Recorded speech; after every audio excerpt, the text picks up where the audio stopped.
నమస్తే. ఇప్పుడు మీరు చూడబోతున్న వీడియో ఖచ్చితంగా మీకు ఉపయోగపడుతుంది, నచ్చుతుంది కూడా. మరి మీకు నచ్చిన విషయం నాకు తెలియాలి అంటే ఈ వీడియోని మీరు లైక్ చేయాలి, షేర్ చేయాలి, అలాగే మన ఛానల్‌ని సబ్స్క్రైబ్ చేయాలి. మీ సపోర్ట్‌ని నాకు అందిస్తారు కదూ! ఓకే. ఇప్పుడు వీడియోని స్టార్ట్ చేద్దాం. నమస్తే, వెల్కమ్ టు అవర్ ఛానల్. నేను పద్మిని. ప్రస్తుతంతో పాటు ప్రముఖ ఆధ్యాత్మికవేత్త, వాస్తు జ్యోతిష పండితులు, లలిత ఉపాసకులు, వాస్తు జ్యోతిష శిక్షణ నిపుణులు బ్రహ్మశ్రీ నానాజీ పట్నాయక్ గారు మనతో పాటు ఉన్నారు. మాట్లాడదాం. నమస్కారం అండి. శ్రీమాత్రే నమః. సార్, ఈ యూట్యూబ్ ఇంత వాస్ట్ గా పెరిగిన తర్వాత రకరకాల శాస్త్రాలన్నీ కూడా బయటికి రావటం అనేది జరుగుతుంది. ఎవరికి తెలిసింది వాళ్ళు చెప్పటం జరుగుతుంది. ఇప్పుడు మంత్ర తంత్ర యంత్ర సాధనలు చేస్తూ ఉంటారు చాలా మంది కూడా. కొన్ని మంత్రాలు, ఈవెన్ లలితా సహస్రం కూడా చాలా నిగూఢంగా ఉండింది కొన్ని ఏళ్ల క్రితం. ఇప్పుడు కొంత మార్పులు చెంది బహిర్గతం అవ్వటం అనేది జరిగింది. యంత్రాలు కూడా అంతే. ఇక తంత్రాలు కూడా బహిర్గతం చెయ్యకూడదు, అవి గోప్యంగా ఉండాలి అని ఎందుకు చెప్తోంది శాస్త్రం? బహిర్గతం చేస్తే వచ్చేటటువంటి పరిణామాలు ఏంటి? ఎందుకు బహిర్గతం చేయకూడదు, ఎందుకు చెప్పకూడదు, ఎందుకు అందరూ ఆరాధన చేయకూడదు? ఇది అర్థం కానటువంటి అంశం సార్. దీనికి మీ ఆన్సర్? తప్పకుండా అమ్మా. ఫస్ట్ ఆఫ్ ఆల్ ఎందుకు బహిర్గతం చేయకూడదు అంటారు అంటే, ఇప్పుడు ఈ మంత్రం కానీ, తంత్రం కానీ, యంత్రం కానీ ఏదైనా పాతకాలంలో గురువులు ఒక శిష్యుడిని సంవత్సరం పాటు పరీక్ష చేసి ఇచ్చేవారు. సంవత్సరం చూసేవారు, పరిచర్యలు చేయించుకొని వీడు ఏదైనా మిస్యూజ్ చేస్తాడా. ఎందుకంటే మంత్రానికి ఉన్నటువంటి పవర్ ఏంటంటే, మీరు ఉదాహరణకి ఎవరైనా మంత్రం చేశారు, రెగ్యులర్గా దేవత ప్రత్యక్షమైంది, అది ఎనర్జీ ఇచ్చేస్తుంది. నువ్వు ఎలాంటి వాడవని చూడదు.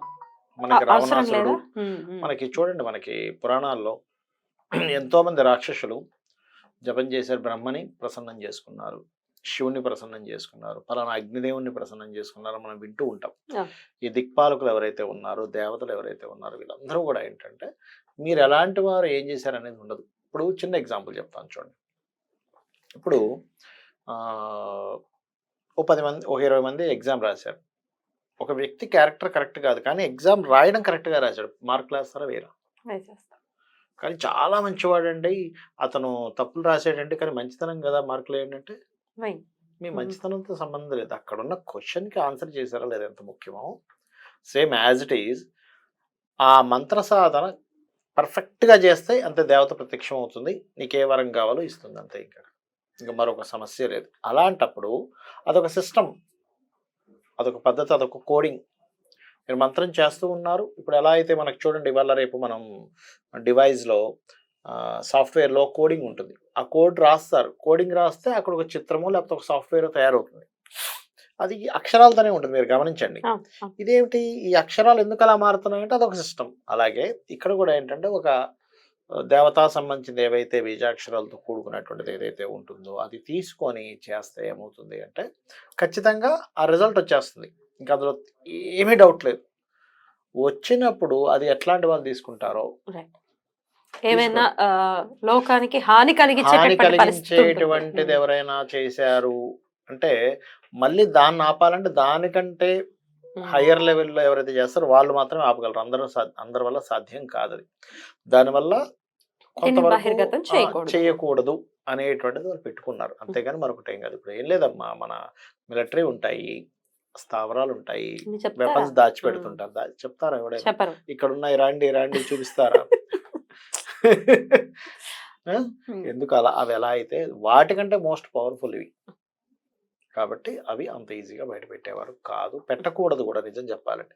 ఇవాళ రేపు యూట్యూబ్లో ఆఖరి బీజాక్షరాలు పెట్టేస్తున్నారు, కానీ అసలు అలా ఉంచకూడదు. ఇంకోటి అలా తీసుకోకూడదు కూడా. శాస్త్రంలో దీనికి అవకాడ చక్రము అని ఉంటుంది. అవకాడ చక్ర నిర్మాణం చేసి ఒక వ్యక్తి యొక్క పేరులో అదే తత్వం ఉంది, అగ్నితత్వమా, వాయుతత్వమా, జలతత్వమా, భూతత్వమా, అదేవిధంగా అగ్ని, భూ, వాయు, జల, ఆకాశతత్వమా అనేటువంటి చూస్తారు. చూసి ఈ మంత్రం ఈ వ్యక్తికి ఈ పర్టికులర్ అంశం గురించి చేస్తున్నాడు, ఈ వ్యక్తికి ఈ మంత్రం పనికొస్తుందా లేదా అనేటువంటిది ఉంటుంది. సో వెనకాల బోల్డ్ అంతా స్టడీ ఉంటుంది, దాన్ని వర్కౌట్ చేయాలి. అయితే అందరికీ ఒకేలాగా. ఇప్పుడు అదే చాలా మంది అంటూ ఉంటారు, ఏమండి ఈ మంత్రం మేము చేసేసుకున్నాం, కొంతమంది ఏమో మాకు పనులు అయ్యాయి, మాకు పనులు అవ్వలేదు, ఎలా చెప్తున్నారు అని అంటారు. ఇదేనా కారణం? ఇది కారణం. రెండోది ఏంటంటే, ఆల్రెడీ ఒక శివుని మంత్రమే ఉందనుకోండి, కాసేపు పూర్వజన్మలో ఆల్రెడీ కొంత చేస్తున్నాడు, ఇంకొంత చేస్తే సిద్ధించే దీంట్లో ఉన్నాడు అనుకోండి. అనుకోకుండా ఏదో స్ఫురణ కలిగో లేకపోతే గురువు కలిసి నువ్వు నమశివాయ చేసుకో అన్ని క్లియర్ అవుతానని చేస్తాడు, అయిపోద్ది. అర్థం కదా, అరే ఇలా అయిపోయింది ఏంటి. కానీ కొంతమందికి పూర్వజన్మల్లో ఏ సాధన ఉండదు, ఇక్కడ నుంచి ఎక్కువ చేయాల్సి వస్తుంది. ఇక్కడే కన్ఫ్యూజన్ ఏర్పడుతుంది. ఇదేంటి ఆ వ్యక్తికి ఏమో వెంటనే అయింది, నమశివాయ అంటే అయిపోయింది, నేను ఏవేవో హోమాలు చేస్తున్నా అవ్వట్లేదు, టైం పడుతుంది. అది ఒకటేమో వాళ్ళకి పూర్వజన్మలో చేసిన కర్మ వల్ల కొంత బ్యాలెన్స్ ఉండడం వల్ల అవుతుంది. కొంతమందికి సాధనలో కొంత బ్యాలెన్స్ ఉంటుంది. ఇంకొంతమంది సాధన బ్యాలెన్స్ కోసమే కూడా వాళ్ళ జన్మెత్తడం జరుగుతుంది. ఇది మంత్రానికి సంబంధించి. మంత్రం యంత్రానికి చెప్పండి సార్, ఎవరెవరు ఎలా యంత్రానికి కూడా ఇట్లాంటిదే ఉంటుందా? అంటే కస్టమైజ్ చేసుకునేటటువంటి యంత్రాలు ఉంటాయా, జనరల్ గా కూడా ఉండేటటువంటి యంత్రాలు ఉంటాయా? యంత్రం ఎలాంటిది అంటే ఒక సిమ్ కార్డ్ లాంటిదే. సిమ్ కార్డుని పర్ఫెక్ట్ గా మీరు కనుక దాన్ని యాక్టివేట్ చేసి పెడితే మనిషి మాట్లాడుతున్నాడు కదా, అలాగే యంత్రంలో బీజాక్షరాలు రాసి ఎప్పుడైతే పెడతామో ఇంకా మోస్ట్ పవర్ఫుల్. దానికి తాంత్రికమైన పూజన చేస్తారు. తంత్ర అంటే ఏం లేదు, దానికి ఏమేమి వాడతామో దట్ ఈస్ తంత్ర. అయితే మీరు గమనించండి, మెటల్ తో చేస్తాం యంత్రం అనేది, పంచలోహాలతోనూ రాగితోనూ చేస్తూ ఉంటారు, ఇత్తడితో చేస్తారు, బట్ రాగితోనే చేస్తారు. మీరు చూడండి, రాగిని ఎక్కడెక్కడ వాడతాం మనం, పవర్ ని అబ్జార్బ్ చేయడానికి ఎక్కువ వాడతాం కదా. అంటే ఏంటి, మన వాళ్ళు ఎప్పుడో కనిపెట్టారు దాన్ని, ఒక ఎనర్జీని అబ్జార్బ్ చేయడానికి రాగి పనికి వస్తుంది అని, లేదా పంచలోహాలు పనికి వస్తాయి అని. ఎందుకు, పంచభూతాలతో సంబంధం పంచలోహాలు. ఓకే, ఇదేంటంటే ఇంకా పవర్ఫుల్, మంత్రం కంటే కూడా పవర్ఫుల్ యంత్రం. కాకపోతే ఈ యంత్రం విషయంలో ఒక యంత్రం మన దగ్గర ఉంది అంటే దాన్ని ఎంతో జాగ్రత్తగా పెట్టాలి. దాని మీద ఏమాత్రం మీద ఎక్కడో పెట్టేసామండి ఇంట్లో, దాని మీద ఏదో ధూళి పడింది, దుమ్ము పడింది అన్నాము అంటే ఆ ఇంట్లో రోగాలు వస్తాయి. ఏమనుకుంటున్నారు, చాలా పవర్ఫుల్ యంత్రం అనేది. అరే ఇట్లా సింహద్వారాల పైన పెట్టేస్తూ ఉంటారు, అలా పెట్టి దుమ్ము ధూళి పడుతూ ఉంటుంది. అందుకని నీట్ గా దానికి రోజు ఏం చేస్తారు, ఎప్పటికప్పుడు తుడవడం, దానికి కొంచెం పసుపు కుంకుమ పెట్టడం, హారతి ఇవ్వడం, ఇవన్నీ ధూపం దీపం అన్ని చేస్తారమ్మా, చెయ్యాలి కూడా. ఊరికే యంత్రం పెట్టేసుకుంటే మీకు పని చేయదు. ఇప్పుడు చాలా మంది ఏం చేస్తారంటే, ఫలానా సర్వసిద్ధి యంత్రమే ఉంది, చాలా యంత్రాలు ఉంటాయి ఇందులో, ఒకటి రెండు కదా, ఓ బోల్డ్ ఉన్న యంత్రాలు. ఒక యంత్రం తీసుకున్నాం, ఏదో మార్కెట్లో దొరికింది, కొనుక్కొని తీసుకొచ్చి అక్కడ పెట్టేసుకుంటే పని చేయదు. ఎలాగైతే ఇప్పుడు ఒక సిమ్ కార్డు ఉంది, వెళ్ళి షాప్కి వెళ్ళి తీసుకొచ్చి నేను ఫోన్లో పెట్టేసానంటే యాక్టివేషన్ అవ్వదు, దాన్ని యాక్టివేట్ చేస్తారు వాళ్ళు కదా. యాక్టివేట్ చేసినప్పుడు మనం ఎలా మాట్లాడగలుగుతామో, ఒక యంత్రం తీసుకున్నప్పుడు దానికి ఎన్ని వేల సంఖ్య అనేది ఉంటుంది ఒక్కో యంత్రానికి. జనాకర్షణ యంత్రం అని కొంతమంది ఏం చేస్తారంటే మనకి షాప్స్ కి పెడుతుంటారు, జనాకర్షణ యంత్రము. ఇట్లా దానికి పర్టికులర్ గా ఒక నక్షత్రం ఉంటుంది ఒక్కో యంత్రానికి. ఎందుకు కొన్నిసార్లు పనిచేస్తాయి, ఎందుకు కొన్నిసార్లు పనిచేయవు అంటే, ఒకటి ఆ వ్యక్తికి ఆ యంత్రం పనిచేస్తుందో లేదా, జనరల్ గా పనిచేసే ఉంటే ఆ వ్యక్తికి పనిచేస్తుందో లేదా ఒకటి ఉంటుంది. ఆ యంత్రం మనం పెట్టినప్పుడు దానికి పలానా నక్షత్రంలో దానికి రోజు జపం చేసి 20,000, 30,000, లక్ష జపం కూడా చేస్తారు కొంతమంది.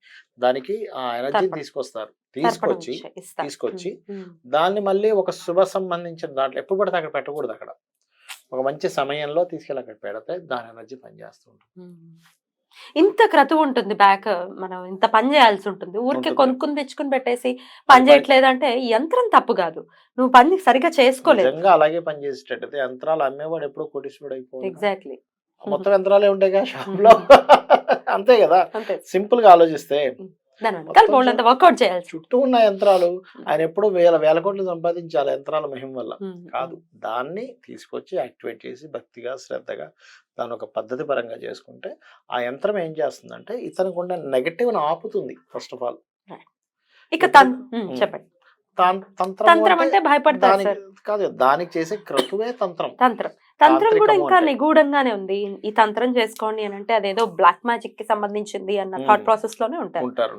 దీని ఒక్కసారి క్లారిఫై చేయండి సార్, వాట్ ఈస్ తంత్రం? ఇక్కడ ఏమీ లేదమ్మా, ఒక ప్రక్రియ రూపంలో చేయడం ఈ తంత్రం. అంతే, ఒక సాధన లాగా. ఎలా అంటే ఇప్పుడు చూడండి, కొంతమంది అంటుంటారు ఎట్లాగా, ఒక చిన్నది చెప్తాను నేను మీకు. మాకు చుట్టుపక్కల వాళ్ళ కళ్ళు మొత్తం మా మీదే ఉన్నాయండి, లేకపోతే ఎవరైనా ఒక ల్యాండ్ ఉందండి మా ఊర్లో, దాన్ని ఎవరో కబ్జా చేద్దాం అనుకుంటున్నారు అంటుంటారు. అప్పుడు ఏం చేస్తారంటే, తోక మిరియాలు ఉంటాయి కదమ్మా, తోక మిరియాలు తీసుకొని ఏం చేస్తారంటే కాలభైరవ అష్టకం కానీ లేకపోతే కాళికాదేవికి సంబంధించింది కానీ లేకపోతే వారాహి, మెయిన్గా వారాహి స్తోత్రం చదివి కనుక ఆ ల్యాండ్లో కనుక వేస్తే కబ్జా చేయడానికి ఎవడు రాడు తెలుసా. అవునా? రాబుద్ది కాదు ఒకటిగా, అదేం కబ్జా చేస్తాం, తలనొప్పి ఉన్నట్టుంది అదంతా, మళ్ళీ అది అవుతుందో అవ్వదు, దాని అంటే జోలికి ఆ ఫీల్ వస్తుంది వాడికి ఆటోమేటిక్గా. ఇట్లా కవచంలా కవచంలా పనిచేస్తుంది పర్టికులర్గా. అలా ఒక్కసారి చేస్తే సరిపోతుందా సార్, లేకపోతే ఒకసారి చేస్తే సరిపోతుంది. కాలభైరవ అష్టకం చదువుకోవచ్చు? కాలభైరవ అష్టకం కానీ వారాహి. వరాహి మెయిన్ గా. ఇప్పుడు ఎవరైనా సరే నిజంగా అంటే అక్కడ వచ్చి వాళ్ళు ఇబ్బంది పెడుతున్నారు అన్నప్పుడు వారాహి ఒక 11 సార్లు ఒక్కొక్క మిరియం పెట్టుకుంటూ అలా 11 సార్లు, లేకపోతే కొన్ని అయినా అట్లా పెట్టి దాని తర్వాత ఆ మిరియాలు తీసుకెళ్ళి అక్కడ జల్లేశారు వాళ్ళ ప్లేస్లో, ఎవరో కబ్జా చేయడానికి ప్లాన్ చేస్తున్నది కాస్త ఆగుతుంది అక్కడ. ఏం వరాహి స్తోత్రం సార్ అది? మామూలు వారాహి చేసుకోవచ్చు అంటే నేను చిన్న ఎగ్జాంపుల్ చెప్పాను అట్లాగా. అయితే ఈ వారాహి చేసేటప్పుడు కూడా కొన్ని నియమనిష్టలు పాటించాలి. లేదో నేను చేసేసాను నాకు రాలేదంటే కాదు, మీరు శ్రద్ధగా ఉదయం నిద్ర లేచామా శ్రద్ధగా చేసామా, అంతేగాని పొద్దున్న చేసేసి మళ్ళీ ఇంకోటి ఏదో పిచ్చి పిచ్చి పనులన్నీ చేస్తుంది, పని చేయదు. అయితే వారాహి ఉపాసకులు కొంతమంది చేసిస్తుంటారు, వాళ్ళ ద్వారా కూడా మనం తీసుకోవచ్చు. అలానే అవతల వాళ్ళని ఏమి హాని చేయదు కదా సార్, మన జోలికి రారంతే. ఇది రక్షణ మాత్రమే, వాళ్ళకి ఏదో హాని కలిగించడానికి కాదు. అవన్నీ బ్లాక్ మ్యాజిక్స్ అవన్నీ పెడుతుంటారు, ఇప్పుడు అంత చేసే వాళ్ళు కూడా లేరు, ఊరికే భయపెడుతుంటారు అంతే, అంతకు మించలేదు. సో దిస్ ఇస్ తంత్ర, అంతే, ఒక తాంత్రికం.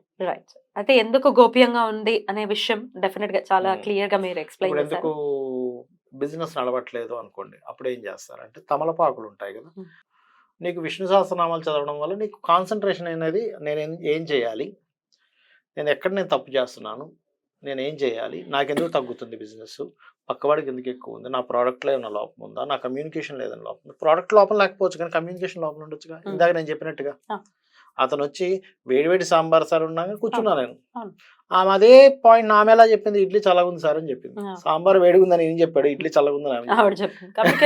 చూడండి అసలు ఎంత తేడా ఉందో. రైట్. సో అలాగా ఇదైతే పర్ఫెక్ట్ గా బిజినెస్ వాళ్ళకైతే బాగుంది, బిజినెస్ వాళ్ళకి ఖచ్చితంగా పనిచేస్తుంది. రైట్. చాలా బ్యూటిఫుల్ గా మాకు ఎక్స్ప్లెయిన్ చేశారు sir. Thank you so very much. నమస్తే. శ్రీమాత్రే నమః.